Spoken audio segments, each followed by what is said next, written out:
Welcome to the deep dive. Great to have you with us. Today, we're peeling back the layers on, well, a really fast-moving sector, the European electric vehicle market. Absolutely. It changes so quickly.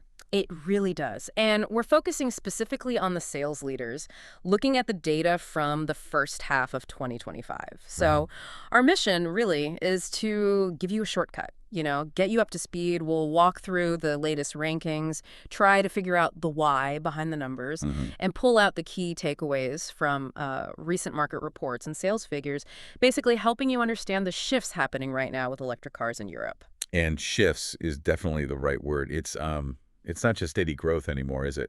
The whole landscape is transforming. Yeah. These mid-year numbers, the first 6 months of 2025, they're really, really telling. They give us a proper pulse check on where things stand competitively. Right. It's not just who's winning, but maybe how they're winning, the Yeah. strategies underneath. It's fascinating watching EVs evolve like this. I love seeing how quickly things move. Me too. The pace is just incredible. Okay, so let's get into it. Let's unpack this. Looking at the most sold electric cars in Europe, first half of 25. There's a clear ranking emerging for the brands. Okay. Now, the top spot, maybe not a huge shock if you follow this closely, but the scale of their success is definitely worth digging into. Number one, really cementing its place, is Volkswagen. Right. VW. They shifted, get this, 133,465 electric vehicles, just in 6 months. Wow, that's a lot of cars. It is, and what really stands out is the growth, a huge 78% increase compared to last year. 78%. That's massive growth. It really is, and it's not just one model, apparently. No. The sources suggest it's driven by the strength of their whole electric platform, the MEB architecture. Yeah, that ME platform is key, isn't it? That's their foundation. Seems like it. It's allowed them to, scale up production across different ID models pretty efficiently. Gives them that economy of scale. Ah, okay. So their success isn't just about, say, the ID.4 being popular, though it is. It's more fundamental their industrial strategy for EVs. Right, offering a whole range. Exactly. Competitively priced, decent tech. The ID.3 and ID.4, they've clearly hit a nerve with European buyers. They feel familiar, practical. Like a normal car, just electric. Pretty much. Moving beyond just the early tech enthusiasts to, families needing a reliable main car, and having a decent charging network helps too, of course. Okay, so that's VW firmly in the lead. Now, number two, and this is where the story gets, well, really interesting, Tesla. Ah, yes, Tesla. Always a big part of the conversation. They registered 108,878 vehicles. Still a big number. So very significant, yeah. But, and this is the headline grabber that's a drop, a big one, down 33% compared to 2024. 33% down. Wow. Okay, that is a significant shift. It really is. And the sources are pointing to a couple of main things. First, no major new models, no big refreshes lately. Right, the lineup's feeling a bit static, maybe. Could be. And second, something maybe a bit harder to pin down, an impact from brand perception issues. That's interesting. It's probably not just the lack of new models, but maybe, not updating the existing ones enough for what Europeans expect now. What do you mean?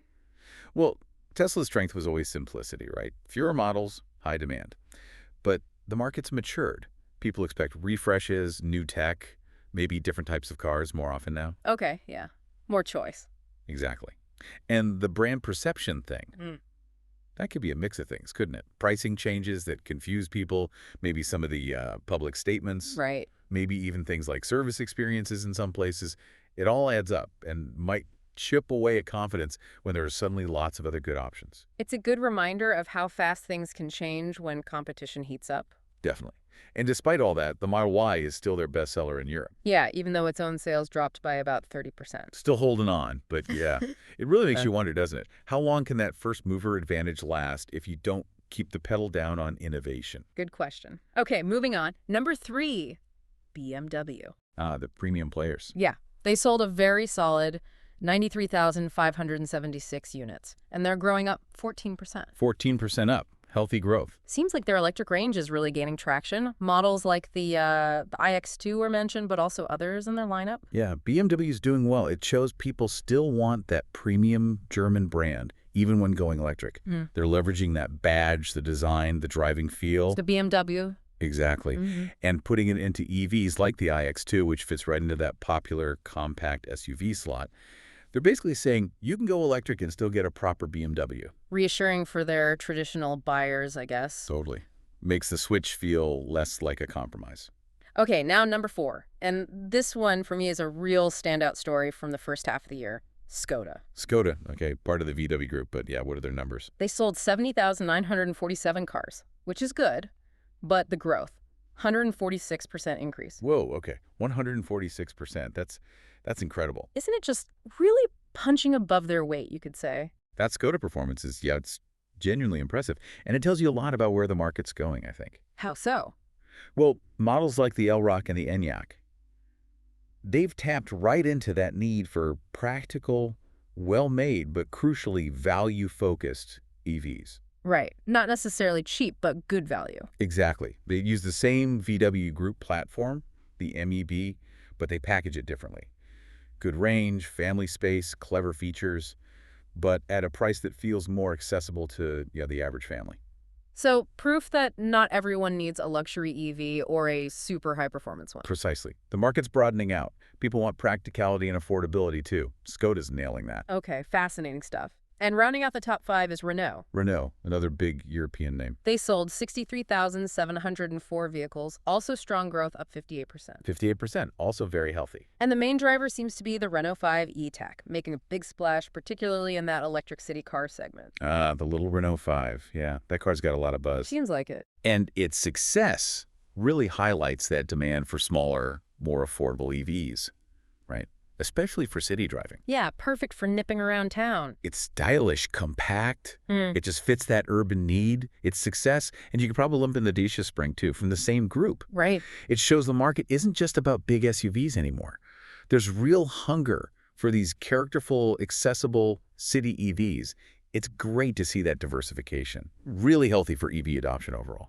So let's pause there. What does all this actually mean for you, the listener? Maybe you're just curious. Maybe you're actually thinking about buying an electric car soon. Yeah, what's the takeaway? Well, this snapshot from the first half of 25 clearly shows which models are hitting the mark right now. Based on what we've seen, it's the VW's ID.3, ID.4 right at the top. But you've got the Tesla Model Y, despite its dip. Then the BMW iX2, the Skoda Enyaq showing amazing growth, and that Renault 5 E-Tech making waves. A real mix. It is, and it really underlines how strong the European brands are looking in their home market again. Kind of pushing back, maybe. I'd say so. And for you, the consumer, this is mostly good news, right? How do you figure? Well, first off, just more choice. Loads more choice than a couple of years ago. Proper EVs in pretty much every category now, from city cars to big family haulers to luxury stuff. Okay, yeah. Variety's good. And second, all this competition. It pushes everyone. Better batteries, faster charging, more features, and hopefully over time, better value for money too. Right. Competition drives prices down, or at least value up. Exactly. The market's definitely maturing. It's moving past just the early adopters. The options are getting broader, better. It means you've got a much better chance of finding an EV that actually fits your life and your budget. Plus, the charging infrastructure keeps improving, slowly but surely. So generally a positive picture for anyone considering the switch. I think so, yeah. A much more compelling proposition than it was even just a year or two ago. It really is a fascinating space to watch right now. Yeah. Okay, as we wrap up this deep dive, maybe a final thought for you to ponder. Given these big shifts, VW surging, Tesla dropping back, Skoda leaping forward, how do you think Tesla might respond in the second half of the year? What could they do to regain momentum? Good question. Faster refreshes, price adjustments again, new announcements. Could be any of those. And what about new competition? Other models from the Europeans or maybe those fast-growing Asian brands like BYD? Could they shake up these rankings even more by the end of 2025? It's definitely not going to stand still, is it? The second half could be even more interesting. Absolutely. So lots to keep an eye on. And look, if you found this deep dive helpful, maybe sparked some thoughts, I hope so. and you want to dig deeper into specific models, compare range, charging, value, that kind of thing, the sources we used are a great place to start for your own research. We always encourage that. Definitely do your homework if you're buying. And of course, if you enjoyed this and want to support what we do here at The Deep Dive, please do hit that like button and subscribe to the channel. That way you don't miss our future explorations. Yeah, it really helps us out. Yeah, it does. We appreciate you tuning in. Thanks for joining us.